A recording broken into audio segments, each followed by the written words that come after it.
What's up, guys? This is Fiasco. We're back to playing Ultimate General Civil War, and so some bad news. My save game got corrupted, so I lost all the progress that we'd made on the Confederate playthrough, which is it's a shame. And there's also a new version of the game came out, 1.10.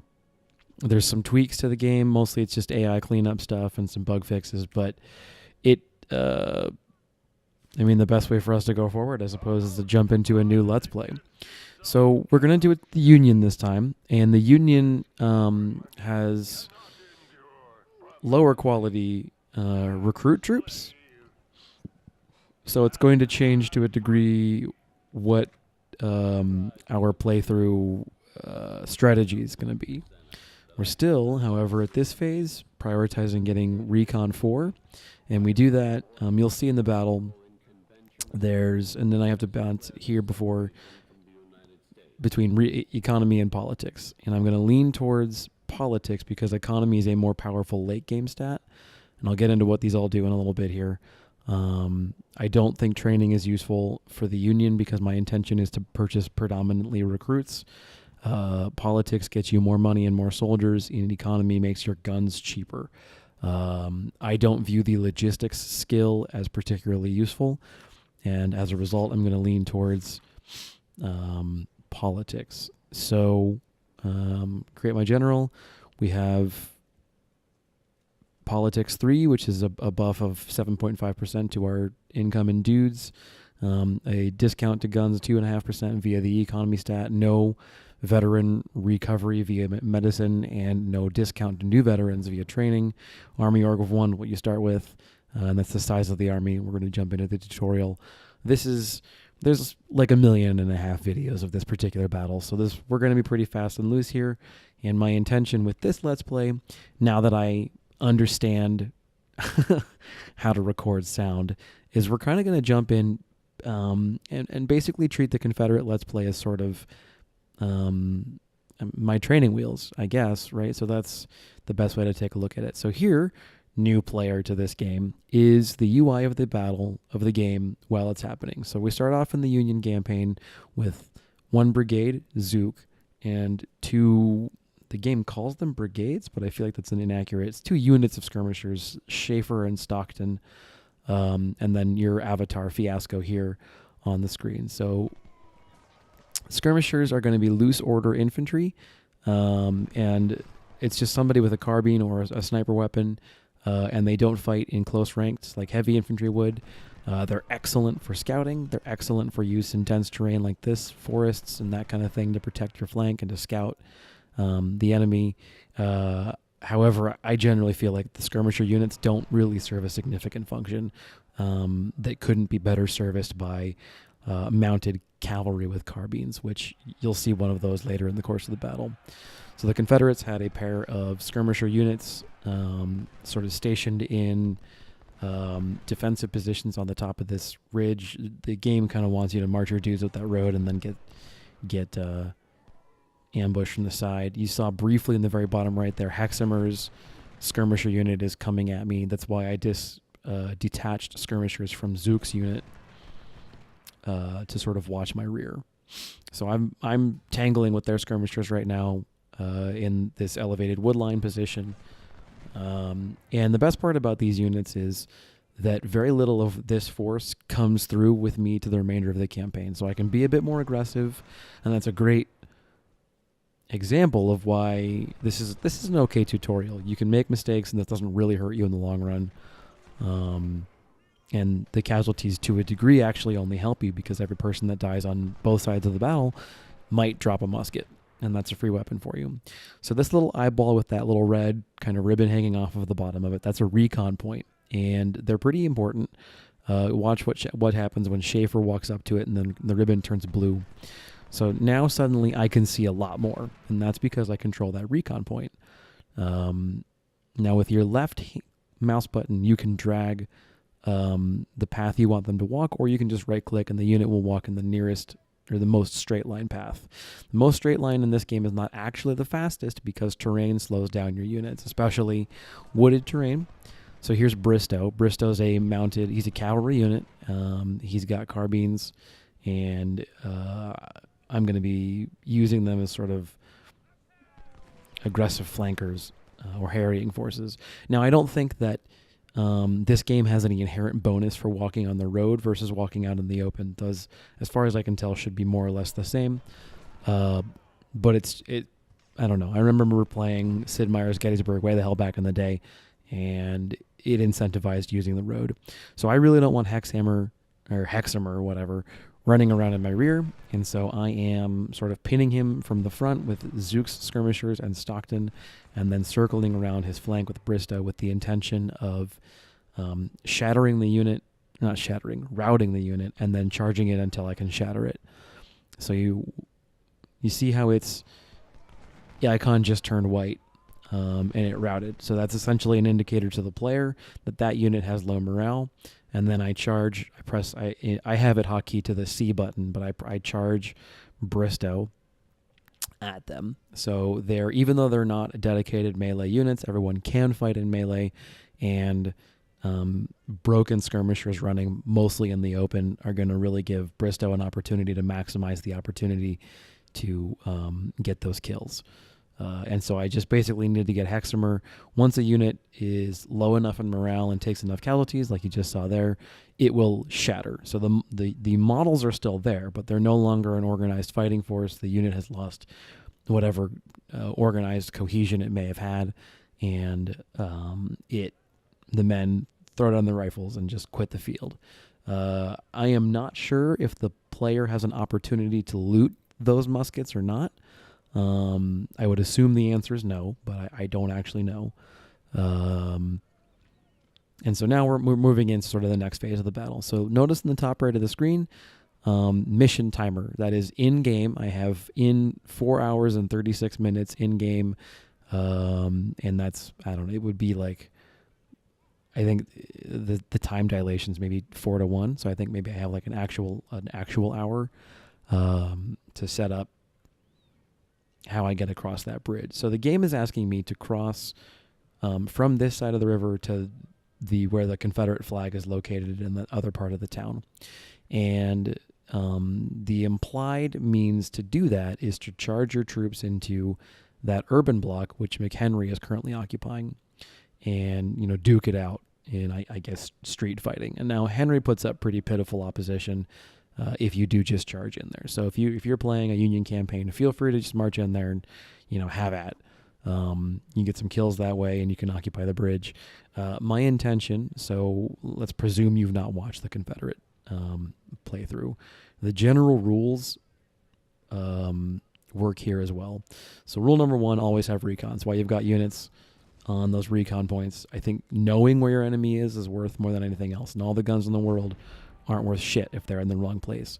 Rule number 2, don't advance or fight in the open if you can avoid it. Now, you can get away with it a little bit in the early war, as both sides usually have a lot of smoothbore muskets and don't have ready access to a lot of super lethal artillery or rifled weapons.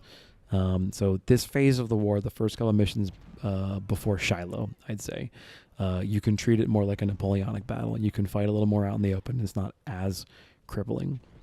But I would advise against it. The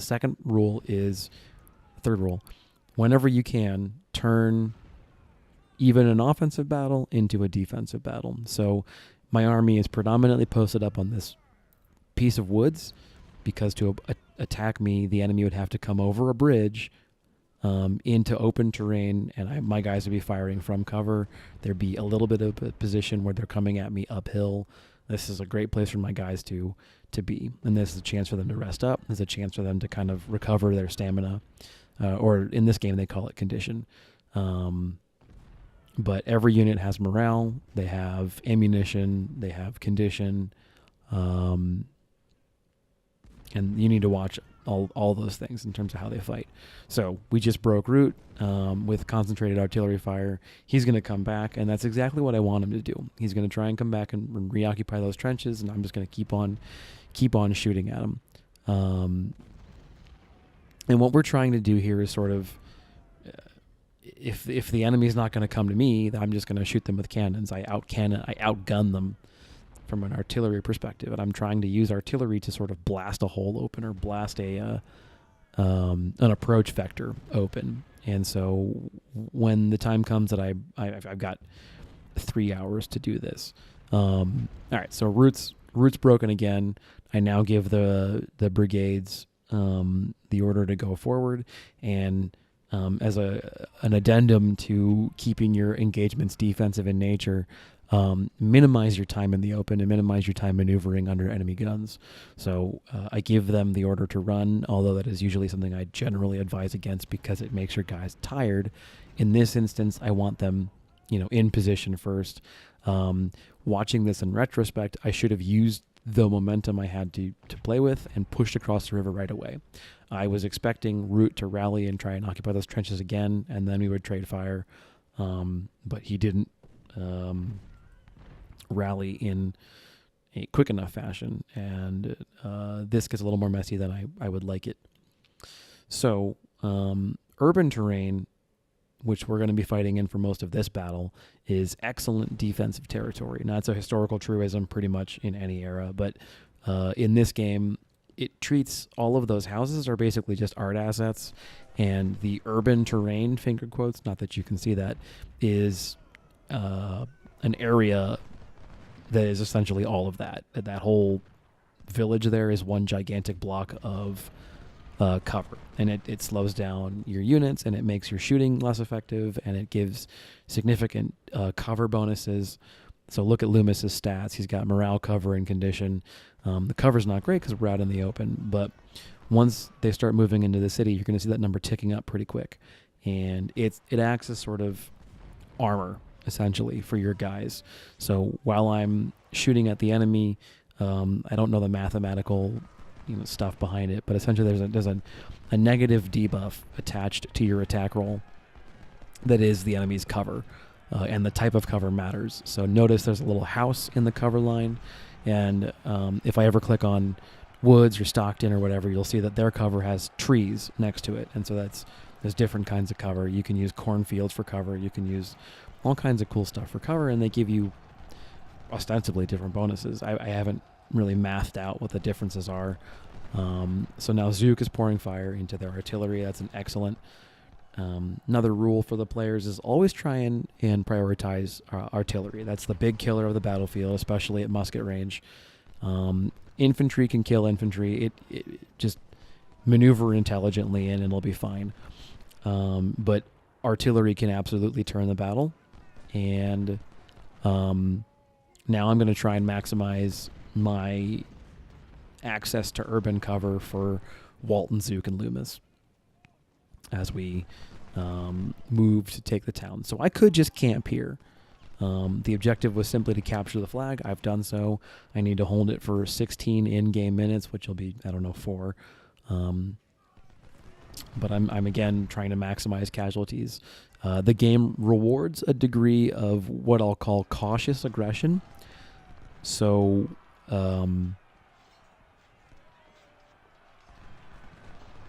killing the enemy is important. Force protection is obviously also important. And you need to treat the enemy's numbers as a resource. The more soldiers they have, obviously, the more they can bring to the fight. And we'll talk about how some of that works once we get to the grand strategic menu. It's not really meaningful at this particular screen. But this is a good tutorial fight. It gives you access to offensive maneuvers in this phase, and then once the clock ticks over to 0, we'll go to the second part of the fight, and you'll see how defensive battle can also work. So Law has been receiving what I'll call desultory fire in his trench works, but his troops have broken, and it's part of my other little piece of player advice essentially is if you can avoid it, generally speaking, don't put your troops in defensive works. For whatever reason, in my opinion, they're basically death traps in this game. And a lot of it deals with unit frontage in terms of how wide your unit is and how many different other units can shoot at it. and how so the rules of the game are simple. One unit can shoot at one unit, but if the unit's big enough, if you can shoot at any part of the unit, you can effectively shoot at all of the unit. All right, so we're moving into the next part, and there's going to be kind of Confederates to attack from every direction, and then there's this weird armored train, which thankfully they don't really continue into the rest of the game, and you're going to get reinforcements because this is not enough to hold the town with, considering what else coming. So the reason I took recon is look at that bar at the top of the screen. It's blue and red right now, and it gives you a rough indication of force levels. So I outnumber the Confederates right now, but you'll watch as that bar shifts in the course of the game. And it's a great way to kind of, as the player, it gives you enough information to know, if you see that the enemy significantly outnumbers you, but you only see enough forces on the screen, or that you can identify enough forces to be like, okay, well, that's, about equal, then you know that there's more and you need to be careful. And so that information can be critical. So for defensive positions, we're going to consolidate all of the troops out of these outlying positions and move them back into the town. Again, I utilize urban terrain. Now, I'm taking a look at Schaefer on the screen here, and I'm showing how Schaefer doesn't have an officer. Schaefer got wounded in the opening skirmish, and the officer contributes to your efficiency stat. All these stats, command, efficiency, morale, stamina, firearms, and melee, do more or less what you would expect them to do. Firearms governs how accurate you are with guns. Melee governs how effective you are in melee combat. Stamina basically is how much I can abuse that condition bar, and then how quickly you'll recover it, or how much you can kind of run. Now, I'm concerned about my right flank, but this position is defensible. So efficiency is kind of like a catch-all for all of it. It's like it's I'm not really sure kind of what it affects, but it seems like it affects everything. It's how quickly they reload, it's how quickly they move, it's how quickly they respond to orders, how quickly they rally, a degree of how effective they are at actually targeting things when it comes to shooting. It presumably is, the strength of the NCO chain and the junior officers within the unit, although obviously that's abstracted. So I've got all of my dudes basically in the town, maximizing the use of that urban terrain, and our reinforcements just showed up. So you get 2 more batteries of 6-pound field guns, which are antiquated artillery pieces left over from the Mexican-American War. They are excellent, very, very close range infantry support weapons, and that's actually one of the ways they can be useful is because the battery is so light, they can kind of keep up with the infantry if you're proactive in their use. And then you also get 3 more brigades of infantry, all roughly in the 650 to 800 man strength range, plus or minus. Just about everybody on the battlefield right now is using smoothbore muskets, Springfield Model 1842s, which are also, I believe, leftovers from the Mexican-American War or the interbellum, or interwar period, I forget. The important part is that they are smoothbore muskets. They are basically large clubs. They are very effective in melee. They are not effective at shooting, especially at range. They are, however, absolutely brutal at medium and close range. All of the skirmish units, which is the cavalry and the 2 skirmisher units, are both armed with Springfield 55 carbines, and I might be getting the year wrong on that, but it's a Springfield carbine, and it's a shorter range version of the musket, basically. It's a little bit more rapid fire, but it's not, as damaging. It's not as long range, and so forth and so on. So what I've got Schaefer out front for is he's kind of my bait. Now, he's one of the units that won't carry forward with me through the next battle, and he also lost his officer. So unfortunately, the enemy, he's kind of out there as a sacrificial lamb. The AI does not like seeing troops in defensive works, and so I'm kind of gaming. It's a bit gamey. I'm gaming the system knowing that the AI is going to prioritize targeting Schaefer, and then once they penetrate Schaefer's position, the way the rules of shooting work in this game, you can't shoot through. units, but you can shoot sort of into the same space as units, so you can provide supporting fire to units engaged in melee. So I know people are going to charge Schaefer, and once they do, my formed heavy infantry in the city can pour fire into exactly what's happening right now. They can pour supporting fire, and artillery can do the same. It's somewhat unrealistic in that you would imagine cannons would shoot through the unit, but you have to also imagine that the space occupied by, say, Zook's brigade, it probably represents more an area of control. So I'd imagine that 565 soldiers in Loomis's brigade are not in one gigantic rectangular formation, but rather, if it's supposed to be a brigade, as the game claims, there's a number of battalions in there, and they're all, really small battalions. So probably just companies, honestly. But they're all kind of moved around, and so they would have rooms in their holes in their formation for cannons to shoot through. You can make it work. It's a video game. Shut up. But yeah. So the early phase as a player of this defensive battle can be very, it can be stressful. There's a lot of stuff coming at you from every direction. For a tutorial, this is a very challenging situation to be placed in, because you're under an attack from a number of places and you don't have the resources to kind of deal with all of it. And then there's that damn train, which is just so stupid. So you kind of got to figure out how you're going to deal with it. And that's why I had the reinforcement troops run. Normally, I do not encourage running over that distance. Take a look at Milroy and Bruce's condition. They're both nearly exhausted, and they're going to be exhausted by the time they get into position.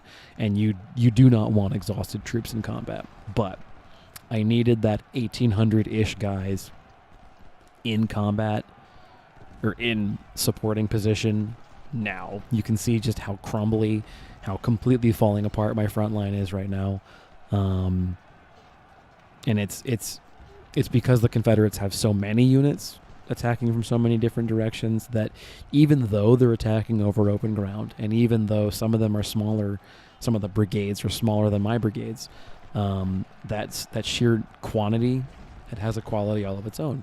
And so rebalancing those numbers is vital. Now, it might not look like it right now, but the fact that I got those reinforcements into position before the Confederacy kind of knocked me out of the city, the battle's already over. The AI will usually have one good push in it, and if you can repulse that, you can usually recover. Not always, obviously, but in most circumstances, we should be fine now. They won't have the level of force needed to eject me from the city now that I've got the reinforcement division in place. So you got the two new batteries, Hayes and Schultz. Excuse me. They're right now I've got them firing across the river, and that's predominantly just because there's not really a safe place to put them. You'll see me occasionally in the course of this battle, I just did that with Milroy a second ago, detach and then immediately reattach skirmishers, and I do that to get my guys out of melee. It's, again, kind of gamey, but hey, you're playing the game, you gotta learn to play it. So if you detach skirmishers, the body of troops will typically fall out of the combat, and then the skirmishers will continue fighting the melee. And then if you press reattach skirmishers pretty quick, because the two units squares or physical, geolocations in the game are similar enough, the skirmishers will not always, but sometimes immediately fold back into their parent brigade, and that's a good way to get yourself out of melee if you don't want to be there. Now, sometimes melee is a good place to be, especially if you've got units that are kind of better built for it, which we're gonna build units that are intended to just kind of kick in the front door and be melee troopers. In a true Napoleonic kind of tradition, we're going to have grenadier brigades essentially. So, yeah, the weight of the battle has shifted. Take a look at that blue-red bar. It's massively moved into my direction. We're, give or take 66% blue at this point, and that'll update in real time as we kill things. So, what's happening now is I've pressed the merge division button on Walton, and that's because Walton's officer got wounded. So the same issue that happened with Schaefer, no officers, so no efficiency. I merged the division, and now Wagner was those two units, and now essentially it's the division commander, Colonel Wagner, has taken over both brigades and is now commanding them directly. So you've got one kind of, I guess, super unit of, I couldn't even tell you, Walton and somebody else who the parent units were. So I'm pushing up the 6-pounder batteries, Hayes and Schultz, and we're getting ready to push out of the city. This is the opportunity to go back on the counteroffensive, and I'm doing that because I want to milk the kills for the experience, and more importantly, the potentially captured muskets. So I know that I don't get to bring many of these units with me. I think Scales and Woods for sure, and then some of the infantry brigades, but I don't know which ones. Obviously, your starter units, so the ones that have gotten mauled will come with me. But all of the reinforcements I don't get to keep, and I'm pretty sure the cavalry and the 2 skirmishers I also don't get to keep.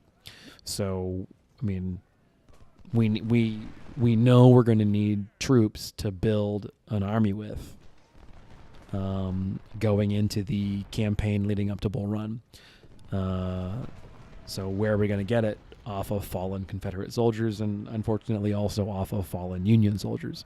So as a playthrough note, you don't have to do this every single battle, but it's a great way to manage the AI's numbers.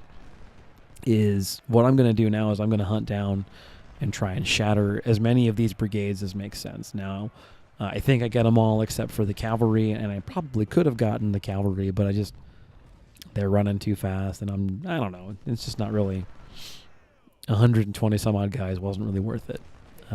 So you got Wagner, Bruce, and Milroy kind of operating as a division, and the important part of their use is essentially they're going to kind of put a lot of fire from multiple different sources into one target. And I'm moving Bristow out. Bristow's going to go hunt the artillery battery of Edwards, see if I can't capture some cannons. Howitzers, cannons, whatever. It'll probably be 6-pounders, but at this point I can't complain about free guns. And then I'm moving the new units, Hayes and Schultz, up to support the infantry. So if you're going to fight in the field, do your best to bring along supporting infantry. The army needs to work as a combined arms force, or it will not function as well. You can totally play kind of a human wave, kind of a, Soviets in World War II sort of strategy where you just take as many big brigades as you can get your hands on, and that works. It's just messy, especially as you get into later parts of the war where both sides will have access to a lot of rifles, and the Union is asked to often advance over large blocks of terrain into defensive works. In those instances, that play style is to a degree necessary, actually. You kind of need to get good at launching an offensive operation, but you need to support it with artillery. You need to support it with recon elements, usually cavalry. For me, it's going to be cavalry with carbines. I have gotten good work out of sharpshooter infantry before, but they often require so much effort that it is not it's not worth the mental capital spent min-map babysitting them over the course of the battle. So I've got now all of my heavy infantry kind of formed up. I'm bringing the artillery up to support. Notice how slow Scales and Woods are going, and that's because they're in the city, and the game is abstracting them having to use the streets or whatever to kind of get out. And then Hayes and Schultz, two light, small 6-pound batteries. They can move pretty quickly once they're out in the open.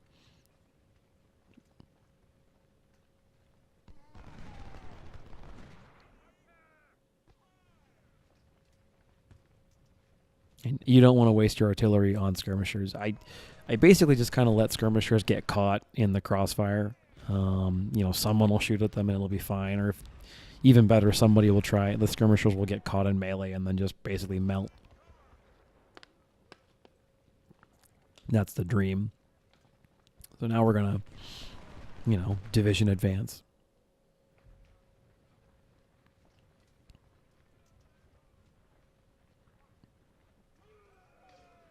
Move the 6-pounders right up on their butt. If this was to devolve into kind of a more long, drawn-out firefight, I would worry about the cannons a bit more. So I move Bristow in to attack the rear, which forces Perrin to kind of turn or not turn. So if he doesn't turn, Bristow fires into his rear and he breaks. If he does turn, Bruce or Wagner or somebody else fires into his rear and he breaks. And then now Wagner's in a flanking position on Wheeler, and Scales will just kind of fall apart in the firefight. It'll just it'll turn into a battle of attrition, and I've got more guys at this point. So yeah, there he goes, and now it's Scales, and now it's Zook, Colquitt, and Wagner all shooting at him plus artillery. He's not long for this world. He's out in the open. We're firing downhill. Like, there's a lot of different things working in my favor.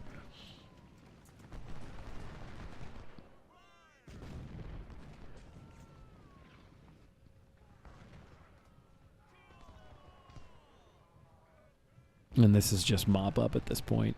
And again, we're doing this for guns.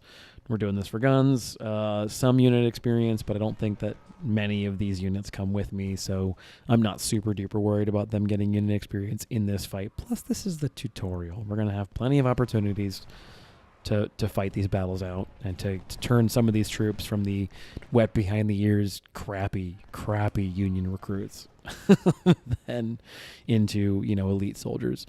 Coming from a Confederate Let's Play where I could rely on Confederate recruits to be, pretty solid. I mean, they were okay soldiers, they had good stats.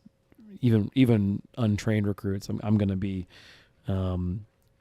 really missing them. I'm pretty sure when I'm filling my units up with random New Yorkers and stuff.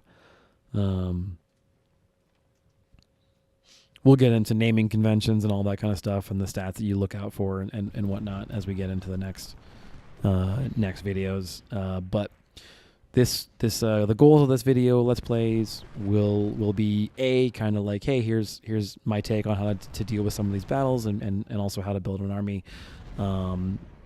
And then also like some of the things you got to look out for. So how do you trigger scaling? Do you care about triggering scaling? In the medium, this is the normal difficulty, so I'm less concerned about worrying about scaling. But it's a thing you need to be aware of. And so here, I've got Bristow, and I'm gonna fight Ellis for a little while until I get bored of it.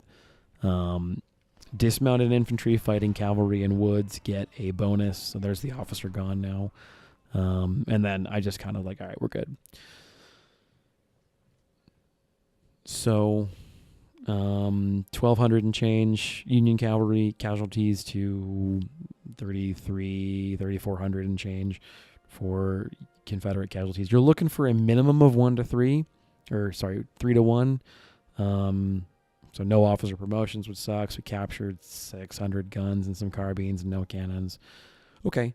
Well, so this is the other screen. Every battle, you're going to win some career points, you're going to win some reputations, and you're going to win some money. The academy represents officers that are available, and then the reserve represents officers you already have. This is your stats. Early on, you have to buy Army Org just to get big enough to fight these battles meaningfully.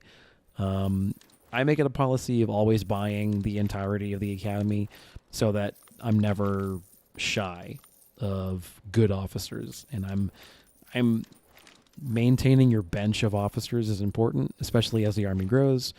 And let's take a look at also, I think this is your money, that's your dudes. We're going to take a look at also the reserve awards. I might buy the cannons. I'm probably not. We'll see. And that's it. But we're going to do that we're going to get Army Prep for another video. And like I said, this is a new Let's Play for the Union on the normal difficulty.